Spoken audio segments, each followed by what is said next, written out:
एकदम तर्रीवाले एकदम छणछणीत छोले आणि भटुरे सगळ्यांनाच आवडतात।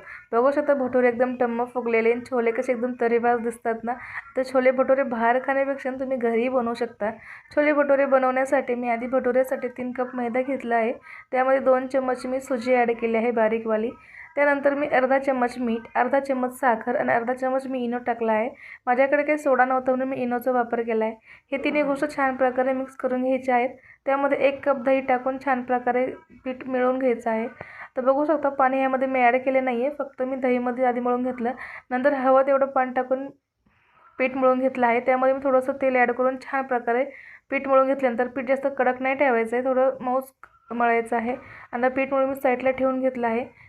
छोले बनवण्यासाठी मी 2 कांदे टोमॅटोची मी प्युरी करून घेतली आहे। नंतर छोले मी आधी शिजवून घेतले होते। त्या गरम तेलामध्ये मी जिऱ्याची फोडणी, जिरे छान प्रकारे फ्राय झाल्यानंतर त्यामध्ये कांदा ॲड करायचा आहे, थोडंसं परतून द्यायचं आहे। कांदा थोडंसं परतल्यानंतर त्यामध्ये आपण 2 चम्मच अद्रक लसूण पेस्ट टाकून छान प्रकारे फ्राय करून घेऊया। आता अद्रक लसूण पेस्ट फ्राय झाल्यानंतर त्यामध्ये आपण जो कच्चा कांदा आणि टोमॅटोची प्युरी करून घेतली होती त्यामध्ये ॲड करून घ्यायची आहे आणि छान प्रकारे साईडला तेल सुटेपर्यंत फ्राय करून घ्यायचं आहे। आता बघू शकता मसाला छान प्रकारे फ्राय झाला आहे। त्यामध्ये आपण गरम मसाले, छोले मसाला, लाल मिर्च पावडर, कांदा लसूण मसाला ॲड करून फ्राय करून घ्यायचा आहे। आणि फ्राय करताना त्यामध्ये 1 उकडलेला बटाटा आणि कोथिंबीर ॲड करून अजून छान प्रकारे मिक्स करून घ्यायचं आहे। तर बटाटा टाकल्यावर भाजीला खूपच छान चव येते। मसाला छान प्रकारे फ्राय झाला आहे। त्यामध्ये आपण जे छोले शिजवले होते ते ॲड करून हवं तेवढं पाणी टाकून शिजवून घ्यायचं आहे। बघू शकता पीठही रेडी आहे आणि भाजीही रेडी आहे। आता भाजीमध्ये थोडीशी मी कसुरी मेथी ॲड करून साईडला करून ठेवली आहे।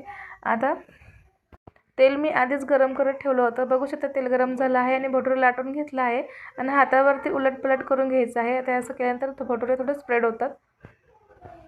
आता छान प्रकारे भटुरे लाटल्यानंतर हातावर तुम्हाला जर उलटपलट करायची नसेल तर तुम्ही लाटूनही घेऊ शकता। बघू शकता भटुरे मी तेलामध्ये टाकले आहे आणि त्यास किती हळूहळू फुगत आहेत, एकदम टम्म। ह्याला अजून काहीच करायची गरज नाही आहे, तुम्ही तेलामध्ये असं नॉर्मल टाकले तरी ते आपोआप फुगून जातात। बघू शकता भटुरे एकदम छान बलूनसारखे फुगले आहेत। भाजी रेडी आहे। मंडळी तुम्ही रेसिपी एकदा ट्राय करा, नक्की ट्राय करा आणि मला कमेंटमध्ये नक्की सांगा की तुम्हाला आवडते की नाही आवडते आणि तुम्हाला जी रेसिपी हवी असेल ते मला कमेंटमध्ये सांगा।